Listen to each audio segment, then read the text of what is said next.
A fisherman says to an old man, "I'm going out in my boat to catch some bass." "You got worms?" asks the old man. "Yeah," says the fisherman. "But I'm going anyway." That joke was horrible, but so are parasites. Welcome again, my fellow Chordits. I'm your host, the Green Scorpion, and if you're squeamish, you probably shouldn't watch this one. My generous patron, Buzzsaw the Righteous, has a sickening topic for us today. Parasites. Disgusting. But I'd be lying if I said I wasn't intrigued. In biology, parasitism is the relationship between two species where one lifeform takes advantage of the other, usually for a prolonged period of time. They can live on or even inside their host, and unlike symbiosis where two animals benefit from one another, the parasite gives nothing in return besides maybe some crippling diseases. It also shouldn't be confused for a carnivore. Parasites might use a host for food, but won't usually immediately kill them, though blood-sucking creatures like ticks and vampires do qualify. If the idea of something living inside you doesn't make your skin crawl, I don't know what will. Parasites usually act for the purpose of survival, sustenance, or a way to reproduce and propagate. But turn over to science fiction, and both the ends and the means get much more horrifying. Writers love this twisted junk. I don't really have a rubric for this one. I'll just be choosing entries based on how memorable, impactful, creative, or downright disturbing they can be. And unlike Top 10 Zombies, where I had fun looking for individual undead characters, most of these entries will be overall species, not just one specimen. It was a tough list to compile, but you'd be shocked how many examples there are. You just have to dig deep. Real deep. So grab a petri dish and for God's sake some gloves. We're examining the top 10 parasites in video games. And remember, it's what's on the inside that counts.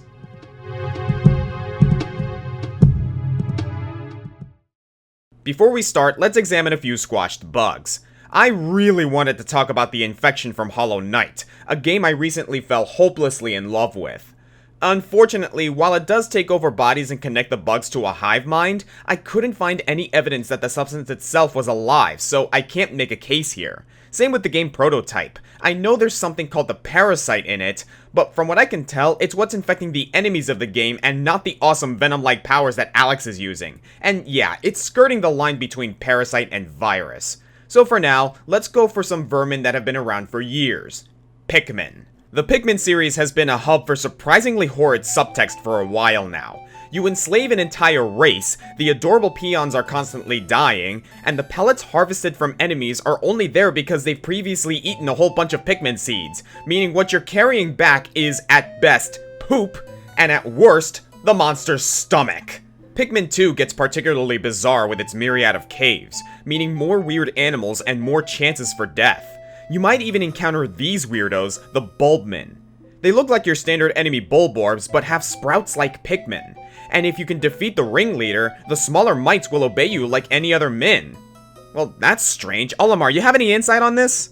As a matter of fact, the Piclopedia states that bulbmin are actually a parasitic species of Pikmin that take over the beasts that eat them. So the bulborbs are just helpless grubs that snacked on the wrong thing.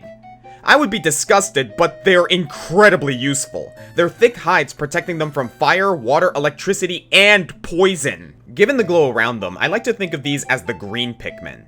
The only downside is that they won't follow you back up to the surface world, but that just makes them good candidates for the Candy Pop Bud transformation.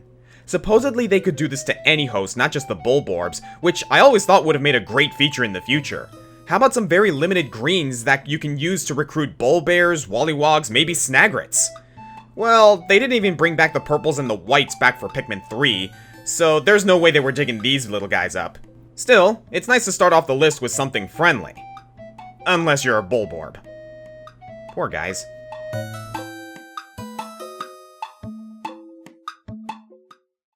Wow, I did not expect to be talking about The Last of Us this early. If anything, let that show you just how much deeper the wormhole goes. Credit to The Last of Us though, it gives us perhaps the most scientifically based entry on today's countdown, the cordyceps brain infection. There's a multitude of sci-fi parasites that zombify people, but unlike most examples, this isn't a bug, it's a fungus. Originating from some bad crops in South America, these macabre mushrooms hit the US like a ton of bricks, quickly wiping out 60% of humanity. Normally the fungus need a dark, damp place to spread, but that's what the zombies are for. Victims go through a few stages. First, getting all ornery and mindless and biting people, which zombifies new hosts. Over time, the fungus morphs, evolving to better equip its zombie carrier. In stage 2, hard fungal armor grows over the skin to protect from bullets and blades. By stage 3, the shrooms have overtaken the face and blinded the host, but the cordyceps provide a form of echolocation so that the clickers can find a tasty snack. If a zombie survives to stage 4, it grows stalks and waits to explode into more spores. Normally I'd say the creators outdid themselves, but real-world nature did most of the work. This zombifying genus is very, very real. Specifically, the real-life Ophiocordyceps unilateralis species is known to take over ants, brainwash them into leaving the hill, and command them to hang onto a leaf or other nice spot for the next generation of fungus to grow. This is also the basis for Parasite, who is currently our number 11 parasite in gaming. Luckily, the infected ants don't attack other ants, and we humans have no reason to fear, but the fungal zombies in The Last of Us are the logical extreme of this kind of science. They aren't just terrifying to fight in person, they're terrifying in concept, and visually tie into one of the game's core themes. The designers wanted to show nature encroaching on humanity. In the urban environments, you see greenery and foliage reclaiming the world that people industrialized. In the same way, the cordyceps are just reclaiming humans, reminding them that they're animals, and pulling them back down from the evolutionary heights they thought they'd achieved. Well, society, we had a good run, but it looks like this world now belongs to the mushrooms. At least the giraffes can roam free again.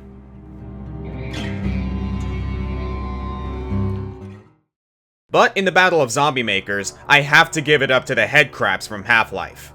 What an honor. Where cordyceps go for an almost plausible scientific background, headcrabs are 100% alien, and probably inspired from the movies of the same name. They're facehuggers, able to jump up to 10 feet at a time and latch onto you. They don't lay eggs in you though. At least I think they don't. Instead, they use their hidden beaks to drill through your skull, snuggle up to your brain, and take over all of your motor functions. They also release a chemical that biologically alters their zombie host, and different subspecies create different zombies. While the standard crabs only elongate your fingers and give you some skin problems, these spindly punks will erode away all of your body fat, turning you into a fast zombie. And even worse, a poisonous variant can create spawn and throw them at other humans. Whether attached or not, they're extremely territorial, and it's not like you can just remove them. After a few minutes of wearing them, hosts will hit the point of no return and will die if they're extracted, which might be preferable to be honest. And that's the real kicker. In The Last of Us, some characters kick around the idea that maybe the zombies still have some level of awareness, but with headcrabs, the host is 100% conscious from beginning to end. This is why they're screaming all the time. You've probably heard this already, but if you reverse the sounds made by the standard zombies, you can clearly hear the helpless human begging for death. God, help me!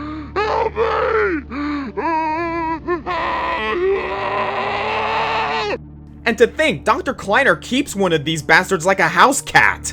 We don't usually get to see a zombie for very long in this game, but if Half-Life Opposing Forces is to be believed, it gets much, much worse. Meet the Chrono.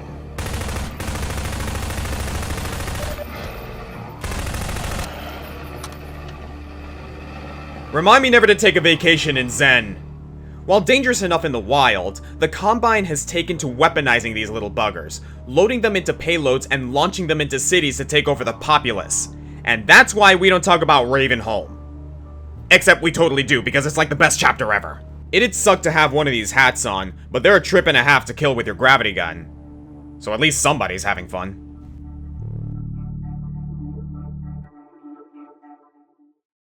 Okay, I can't have a whole countdown like this. We need some levity. How about Skullgirls? They have a very different take on parasites. In this world, parasites are a type of creature, usually with human-like awareness, that live inside people to grant them fantastic abilities. So again, it's more like symbiosis. With each one having its own personality, we see a few different host-parasite relationships. Leviathan is like the Medici family butler, and only inhabited Squiggly to bring her back to life. They're pretty much best friends.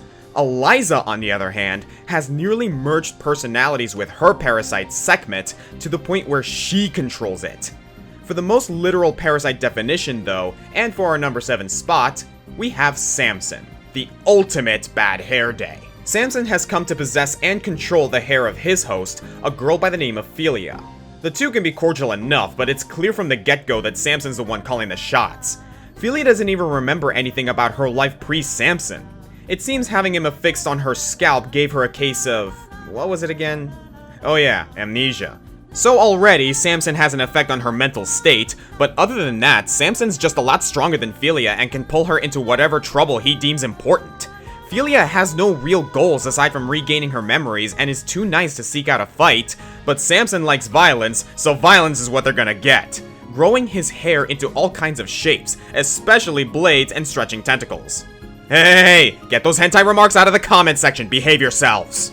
And it's not like Philia necessarily wants to be rid of Samson, she just kinda rather not with all this. But as long as she's in a fight, she'll throw the occasional kick, and move around to get Samson where he needs to be, the two working together like a deranged Banjo-Kazooie. You know the classic victory pose that Ryu does in Street Fighter, where he stands with his arms crossed, headband waving in the wind? Well, Philia is pretty much this game's Ryu, so how do you think they pay homage to that? Maybe Samson shapes himself like the headband? Nope! Samson forms the humanoid body, crosses his hairy arms, and lets Philia wave around like a flag at full mast. That's their whole dynamic right there. This hair whips her back and forth. Also, with Samson's mouth being on the back of her head, she bears resemblance to the Futakuchiona from Japanese myth. Not related to parasites, but as long as we're talking about creepy things, I thought I'd mention it. Samson does care about his host though, and will do his best to protect her. But that's kinda self-serving, isn't it? I mean, that's more protecting your house than anything else. But the plot thickens. On the Indiegogo site, fans were able to vote on possible DLC characters, and one of the choice was Samson himself, now in full monster mode, with Philia reduced to a hollowed out husk serving as little more than a hermit crab shell. This is the Samson that could have been, though again, our timeline Samson is much tamer. An unused ending in arcade mode even suggests that Samson may be hiding Philia's past from her, and that Philia may have commanded him to erase her memory in the first place. Could it have something to do with Philia's supposed ties to the Medici Mafia? We may never know, but on a list of bugs and spores, it's fun to have an individual character on the list. Hats off to you, big guy. Maybe next time. Good job, kid! Samson's not the only standalone character on this list, though. Meet Eve.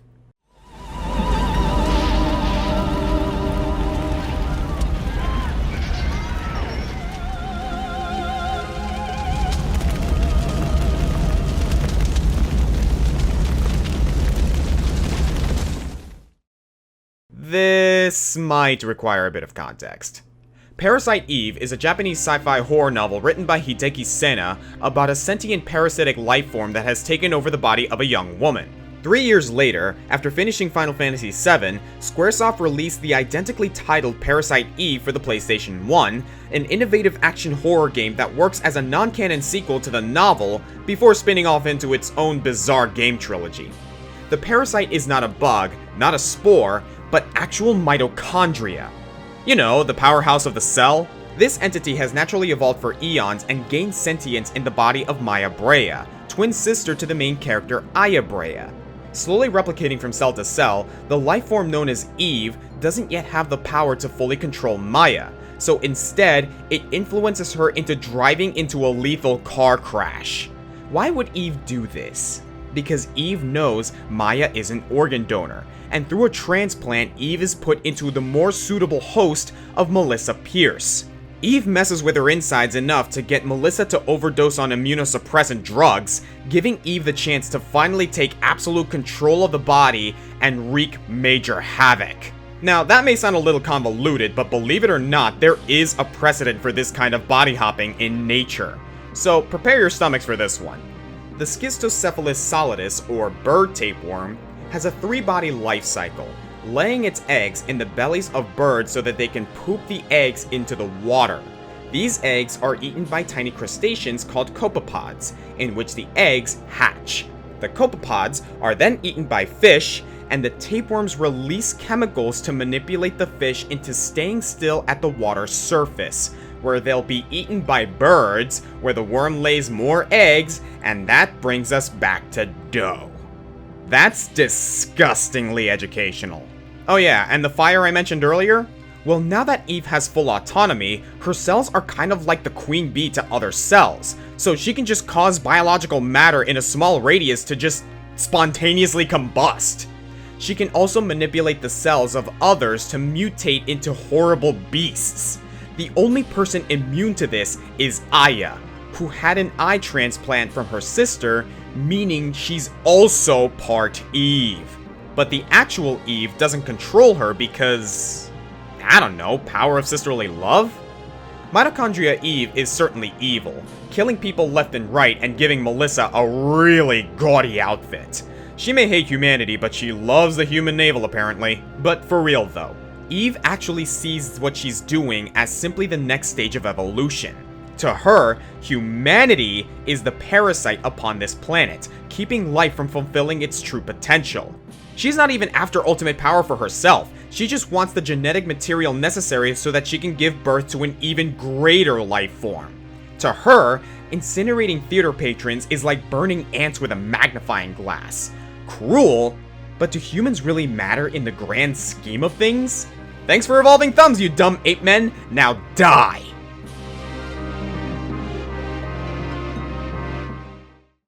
As long as we're talking about science, let's look at the Trauma Center games, the most accurate portrayal of medicine in all of media. Whoa, I should call a doctor. I've come down with a bad case of the sarcasm. Dr. Styles runs the Hippocratic gamut with his operations, ranging from standard appendectomies to defusing bombs, but the worst ailments usually have really dramatic biblical names like sin. Man, doesn't that sound like it's supposed to end humanity? We die to sin? Or our number 5 parasite, that pesky, deadly guilt. Short for gangliated eutrophin immunolatency toxin, guilt was developed and weaponized by a terrorist cell called Delphi, who believe that the creation of medical science has skewed the path of evolution and humanity needs to die already to make the Earth fair again.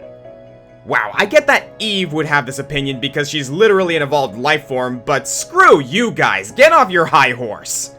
Guilt blurs the line between parasite and disease, but based on its behavior, their ability to mature, how to lay eggs, yeah, it's definitely a parasite.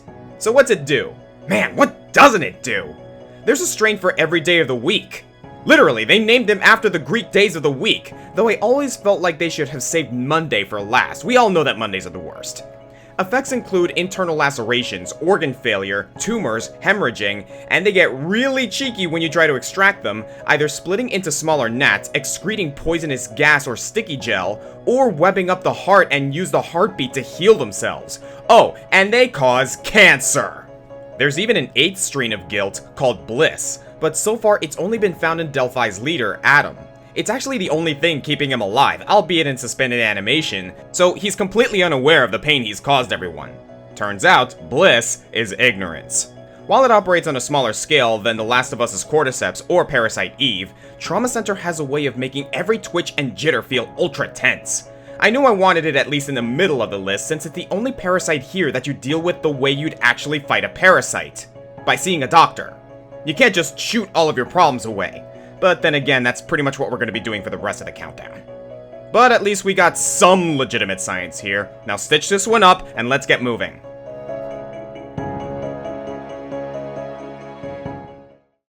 They may not be plausible, but Las Plagas are a lot more fun to kill. Unlike the previous Resident Evil zombies created by the T-Virus, Resident Evil 4 introduces a secluded town in rural Spain, afflicted with zombification thanks to these million-year-old bugs that got Jurassic Park back to life from fossils. You probably expected Las Plagas at some point, but why put these zombies so far above the ones from The Last of Us and Half-Life?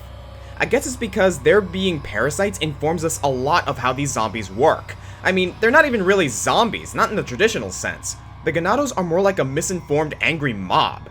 A religious cult called Los Iluminados, run by Osmond Sadler, injected their followers with eggs that would hatch into subordinate plagas and take over the central nervous system. Sadler injected himself and his favorite lieutenants with a slightly different, dominant form of Las Plagas that are able to control subordinate Plagas in a hive-like fashion through ultrasonic communication.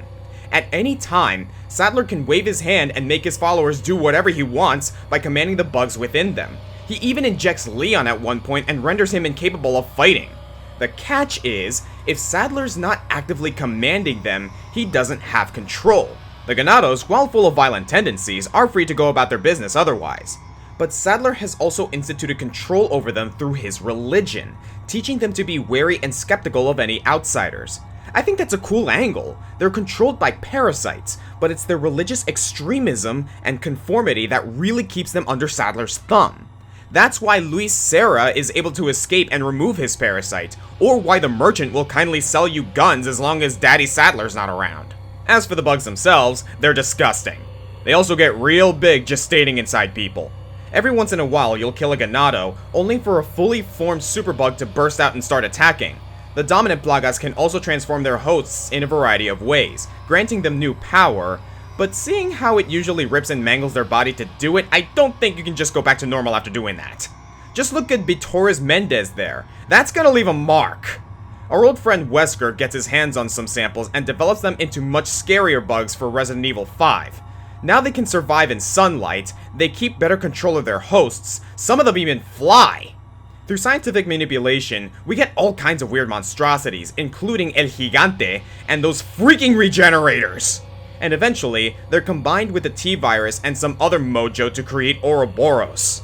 But that's another story. So the Combine uses headcrabs to wipe out cities, Sadler plans to use a Plaga-infected Ashley to control the US, and Eve wants to create the dominant species on Earth. But moving forward, we'll have to think bigger. We're talking galactic threats here.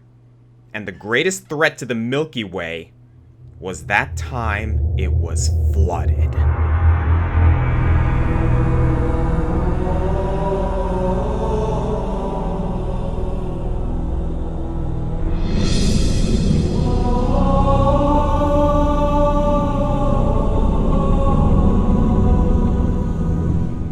The Flood is the result of an ancient war, where one race was such a sore loser, it dropped a bunch of powder on the enemy that would eventually destroy all life as we know it. The Flood is a voracious, unrelenting, and endlessly multiplying species with no defined biology, just an appetite for any sentient life. Funny enough, it won't go after any non-intelligent life like animals or copyright protectors. However, the Flood steals not only the bodies, but also the knowledge of those it feasts on, and shares that knowledge with the rest of the Hive. When you first encounter these undying legions in Halo 1, it's an adrenaline shot to the game's pace. Your battle with the Covenant seems less important when you're staring down these feral beasts that pounce on anything that moves. At first they're only smart enough to wield the guns that their hosts were using, that's about it. But once the Flood collects several thousand brains worth of data, they'll build a grave mind. Basically an organic supercomputer that commands these previously mindless thralls into a ruthlessly efficient wave of tactical decimation. By the end of the Forerunner Flood War, the hive minds were even using Forerunner computers and convincing them to turn on their creators. Oh great, they learned to use the internet, we're doomed. The Forerunners did find a way to defeat them though, and it only required killing all sentient life in the galaxies so that the Flood would starve to death. That's right, the best this hyper-advanced civilization could do to stop these things was wipe out all life and start over. Talk about a Pyrrhic victory! Anywhere the Flood shows up, you just have to quarantine and blow it up, it's the only way. The Flood makes a great third party in the Human Covenant War of the original trilogy. It gives the enemy something to band together against, even if just temporarily, and in Halo 2, the Gravemind even saves Master Chief knowing he'll stop the Prophets from reactivating the extinction devices. It only cares about itself, but it's cool to see these parasitic hive minds that can actually reason and plan beyond kill, kill, kill. Next to the Prophet of Truth and Guilty Spark, the Flood is downright reasonable. The last Metroid is in captivity. The galaxy is at peace. Yeah, you say that, so why do we keep finding ourselves in mortal danger? It's safe to say the Metroids are the most famous parasites in gaming, and for good reason. I really like these space ticks. They're built up so well in the first game, and when you finally see them, it's like, oh kill it with ice! But how parasitic are they really? I mean, yeah, they suck the life energy out of animals and the power out of your suit. The manual even calls them parasitic. But unlike other ticks and mosquitoes, they usually kill you in one go, then discard your dead body. You're not their host, you're their prey. And once they grow to their next stage, they'll just gobble you up like any other carnivore. Though, can you really blame them? They were developed by the Chozo for the express purpose of eating. And the organism on the menu was the dreaded X-Parasite, our real number 2. After Super Metroid, with their chief predators the Metroids now gone, the X-Parasites resurge on planet SR-388. Samus goes to investigate and gets immediately owned by these erratic floating globules. She's rescued by the Federation and whisked away to a nearby space lab, and she's only saved from assimilation when scientists infuse her DNA with the remains of the last living Metroid, making her the only entity in the universe capable of fighting these things. Good thing too, because while she had her back turned, they infested the entire BSL research station. Hopefully there's not any diverse wildlife in there to inhabit the spaceship. Oh wait, the whole ship is basically a zoo, damn it! Not only do these death blobs insta-kill pretty much anything they touch, they can copy the DNA and even the memories, not unlike our last entry.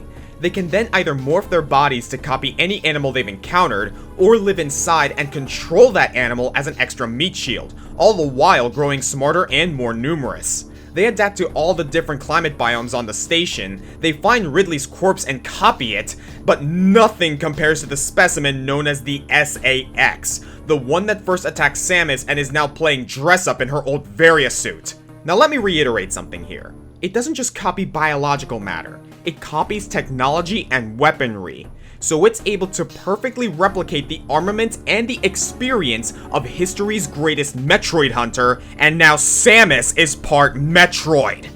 There's some fun twists along the way as well. The SAX is willing to team up with you to destroy some not-so-extinct Metroids on the ship, so like the Gravemind, it's able to reason what's best for the flourishing of its race. Much faster, in fact. According to Halo lore, it takes hundreds of thousands of sentient beings to make a Gravemind and organize the troops, but the X just need one human to gain human intelligence. Sure, the Flood posed more of a threat to the galaxy, but I think that's just because Samus is such a badass and she took them out before they could spread. Come on now, Samus is way better than Master Chief, who are we kidding? Had she failed in fusion, the X would easily be a galactic threat of equal, if not greater magnitude. Which leaves me with one question. Samus? Honey? Are you sure you got all of them? Yes, you blew up the space lab, and that was after you caused it to crash land into SR-388. But do you really think that got all of them? Are you sure they can't survive in space? I just think maybe we should double check on that. It seems like the kind of thing you should be sure about.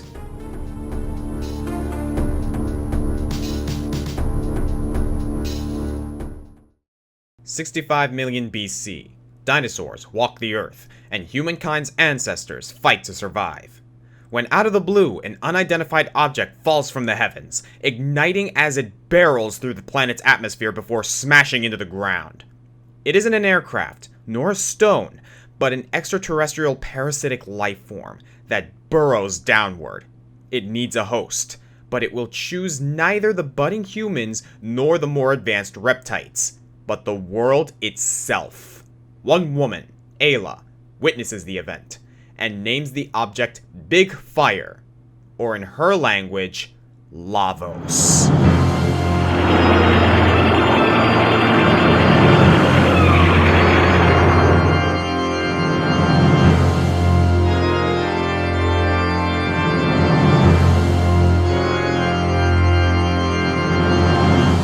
This enormous dragon leech is the main antagonist of Chrono Trigger, shaping the world while hardly moving.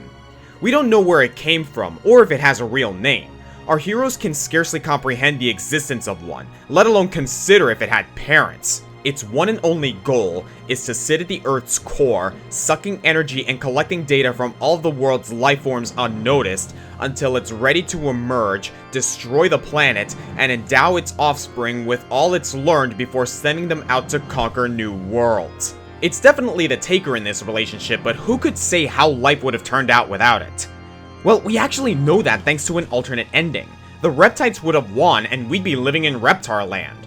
But thanks to Lavos' arrival in the ensuing Ice Age, humans were able to advance.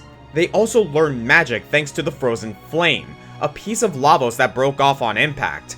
This makes Lavos the only parasite today that's straight up magic. So immense is Lavos' power that time distorts around it. In 12,000 BC, the Utopia of Zeal tried to harness Lavos' power, bad idea, and the prince was thrown thousands of years into the future. Vowing revenge, Magus became the world's mightiest warlock and summoned the beast to slay him once and for all. Also a bad idea. Really, any idea involving Lavos is pretty bad, but we have to do something, right? Good thing Chrono and friends can time travel, but even this legendary band of heroes has their hands full. Not only do they need to breach a nigh-impregnable shell of quills, Lavos can mimic the attack patterns of the mightiest combatants in Earth's history, including a giant T-Rex, a dragon tank, Magus himself, and a future tech security system. Whether organic or synthetic, even if it's from before or after Lavos' time on Earth, it can access the data of any creature on Earth like a more efficient X-parasite. Well, it did take 65 million years to kill the world, but time is relative, especially with this thing. It makes me think back to Parasite Eve. Yeah, Lavos is a serious threat, but it's not malicious or anything. It's just doing what its biology tells it to do. And without it, human society in this world wouldn't even exist in the first place. We're living on it, benefiting from its magic. Maybe we're the parasites. Yeah, Lavos destroys the world, but we got a few good millennia out of it. After a bunch of monster simulations and 3 terrifying forms, the Time Gang finally slays the beast for good. But it can't just die, can it?